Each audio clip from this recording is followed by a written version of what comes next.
श्रीमद् कुंज विहाणे नमः। श्री स्वामी हरिदासो विजय तीर्थराम। पूज्यपाद श्री हरि बाबाजी महाराज एक महान सिद्ध संत हुए हैं। वे श्री भगवान नाम संकीर्तन तथा भगवत लीला चिंतन को कलयुग में एकमात्र कल्याण का साधन मानते थे। वे स्वयं रासलीला के रसिक संत थे। श्री रासलीला में घंटों खड़े रहकर वे अपने हाथों से भगवान श्री कृष्ण तथा राधा जी को पंखा झला करते थे। एक समय रासलीला के अवसर पर उन्होंने भगवत लीला के महत्व पर कुछ उपदेश दिए थे और इस दास के माध्यम से उन्हीं के उपदेशों का संक्षिप्त वर्णन किया जा रहा है। जैसी उनकी कृपा। श्री राधा कृष्ण की लीला का रसास्वादन करने की क्षमता बड़े भाग्यवान को प्राप्त होती है। उन लोगों के मन बड़े मलिन हैं जो श्री राधा कृष्ण में स्त्री पुरुष का भाव करते हैं। इसलिए श्री रासलीला का रसास्वादन करने से पूर्व भगवान श्री कृष्ण और जगत जननी श्री राधा जी के यथार्थ स्वरूप का ज्ञान प्राप्त कर लेना बड़ा आवश्यक है। इन लीलाओं को जानने के लिए परमोच्च भावों से युक्त निर्मल मन का होना अत्यंत आवश्यक है। वर्तमान समय में चारों ओर दूषित वातावरण बढ़ता जा रहा है। सिनेमा तथा अश्लील पुस्तकों के कारण हृदय और मस्तिष्क निरंतर दूषित होता जा रहा है। ऐसी स्थिति में भगवान श्री कृष्ण, भगवान श्री राम, महादेव शंकर एवं पार्वती जी आदि की दिव्य लीलाओं का चिंतन मनन करना चाहिए। यदि हमारा मन भगवान की दिव्य लीलाओं में रमने लगेगा तो सांसारिक दृश्य हमारी आंखों में स्वतः ही चुभने लगेंगे। भगवत लीला के प्रति हमारे हृदय में तभी रुचि उत्पन्न हो सकती है जब हम अपने हृदय को पवित्र बनावें, और हृदय को पवित्र बनाने का एकमात्र साधन श्री भगवान नाम संकीर्तन तथा नाम जप है। पावन हुआ हृदय ही भगवान की लीलाओं को धारण कर सकता है। जैसे आप किसी को निमंत्रण दें तो उससे पूर्व घर की सफाई करना आवश्यक होता है, घर को व्यवस्थित करना आवश्यक होता है, और तभी जो आवेगा उसका चित्त प्रसन्न होगा। इसी प्रकार हमें भी अपने हृदय को लीला विहारी के लिए तैयार करना पड़ता है। चैतन्य महाप्रभु जी महाराज ने अपने भक्तों को पूरी तरह प्रभु प्रेम में तन्मय होकर उनकी लीला माधुरी को हृदय में विराजित कर संकीर्तन करने की शिक्षा दी। मुख से भगवान के नाम का उच्चारण तथा हृदय मन और आंखों में प्रभु की छवि को धारण करने वाला व्यक्ति सहज ही में प्रभु के अनुग्रह का अधिकारी बन जाता है। भगवान श्री कृष्ण ने स्वयं कहा है, जो प्राणी नारायण, अच्युत, अनंत और वासुदेव आदि नामों का सदा कीर्तन करता है वह मुझ में लीन होने वाले भक्तों की भूमि को प्राप्त हो जाता है। अतः कलयुग में सदैव मुंह से भगवान के पवित्र नाम का उच्चारण करना चाहिए तथा एकाग्र होकर हृदय में भगवान की कोई भी अपनी रुचि की दिव्य लीला का ध्यान करना चाहिए। जितने भी अवतार हुए हैं उन सब के आधार भगवान श्री कृष्ण हैं। उन्हें वेदांत में सच्चिदानंद धर्म कहा जाता है। अखिल ब्रह्मांड नायक सर्वात्मा श्री कृष्ण हैं। वे समस्त ऐश्वर्यों, समस्त शक्तियों के आधार एवं चिन्मय हैं। गोपियों और ग्वालों के साथ लीला करने वाले श्री कृष्ण ही पूर्ण अवतार हैं। भगवान विभिन्न रूपों में लीला करने के लिए ही अवतार लेते हैं, इसीलिए वे लीला अवतार कहलाते हैं। जब समष्टि लगन होती है तब भगवान अवतार लेते हैं, और जब तक लगन होती है तब तक उसके भाव के अनुसार लीला के माध्यम से दर्शन देते हैं। हमें शुद्ध भाव से भगवान की लीला का चिंतन करना चाहिए उनकी लीला में सुध बुध खो देने का अभ्यास करना चाहिए।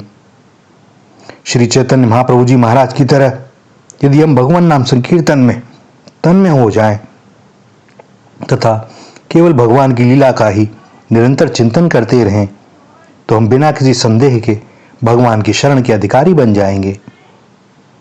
श्री कृष्ण साक्षात जो हैं वही श्री राधिका जी हैं और जो श्री राधिका जी हैं वही श्री कृष्ण हैं। श्री कृष्ण राधिका से भिन्न नहीं हैं। शक्ति और शक्तिमान जिस प्रकार अभिन्न हैं, गुलाब का फूल और उसकी सुगंध जिस प्रकार अभिन्न है, उसी प्रकार श्री कृष्ण और श्री राधिका जी अभिन्न हैं।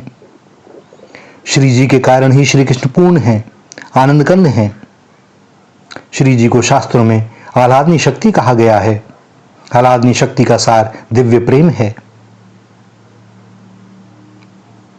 भक्षा का सेवन करने वाला कलुषित भावनाओं से ग्रस्त होने के कारण भगवान की लीलाओं के प्रति सदैव शंकाग्रस्त रहता है। इसलिए यदि श्री भगवत लीला का आनंद उठाना हो तो सबसे पहले अपने खान पान को शुद्ध करना चाहिए। तामसिक प्रवृत्तियों और तामसिक पदार्थों का तुरंत त्याग करने का दृढ़ संकल्प लेना चाहिए। भगवान को भोग लगाकर शुद्ध सात्विक आहार प्रसाद के रूप में ग्रहण करना चाहिए। अपने चरित्र पर सदैव दृष्टि रखनी चाहिए। अपने कान, अपनी आंखों और अपनी इंद्रियों पर सदैव नियंत्रण रहना चाहिए। इंद्रियों पर नियंत्रण करने के उपरांत ही हम भगवान की दिव्य लीलाओं का रसपान करने के अधिकारी बन सकते हैं। जिस प्रकार बच्चा रोता है तो उसकी मां तुरंत उसे गोद में लेने के लिए दौड़ पड़ती है, इसी प्रकार यदि हम भगवान का ध्यान कर उनके प्रेम में अश्रुपात करने लगें तो परम कृपालु लीला में भगवान तुरंत ही हमें अपनी शरण रूपी गोद में लेने को तत्पर हो उठेंगे। जो जीव भगवान से प्रेम रखता है, भगवान की शरण में जाने को लालायित होता है, भगवान तुरंत उसे शरण देने को उस तक पहुंच जाते हैं। इसलिए अपने हृदय को तथा मन को हम निष्कपट बनाएं, अहंकार को पास न आने दें, अभक्ष पदार्थों और तंबाकू जैसे दुर्व्यसनों को पूरी तरह त्याग दें, दूसरों के दुख में दुखी हों और उनके सुख में सुखी हों। फिर देखेंगे कि प्रभु मात्र नाम संकीर्तन तथा लीला चिंतन के माध्यम से हमारे पास स्वयं चले आएंगे। यही भगवत लीला का सार तत्व है। भैया, यह संतों की प्रसादी है, इसमें उनका अनुभव है, उनकी तपश्चर्या का निचोड़ है। विश्वास करें, इन सब पर हम विश्वास करें और अपने आचरण में उतारें तो भगवत प्राप्ति बड़ी सहज है, बड़ी सरल है। किंतु हमने अपने जीवन को इतना कठिन बना लिया है कि अब सरल होना सर्वाधिक कठिन हो गया है। छोटा बच्चा कैसा विश्वास करता है, कैसा उसका हृदय होता है। वह रूठ भी जाए तो क्षण मात्र में मान जाता है और थोड़ी देर में भूल भी जाता है कि वो रूठा भी था। किंतु जब हम बड़े हो जाते हैं, किसी की एक कही हुई बात को हम भूल नहीं पाते, आजीवन के लिए गांठ बना लेते हैं, उससे दूरी बना लेते हैं और वह गांठ सर्वाधिक हमें ही दुख देती है। क्रिया की प्रतिक्रिया होती है। हमारे हृदय में यदि किसी के प्रति दुर्भावना होगी तो आप निश्चय जानिए उसके मन में भी वहां दुर्भावना का बीज अंकुरित हो जाएगा। तो भैया, क्यों इतनी कठिन बनते हो?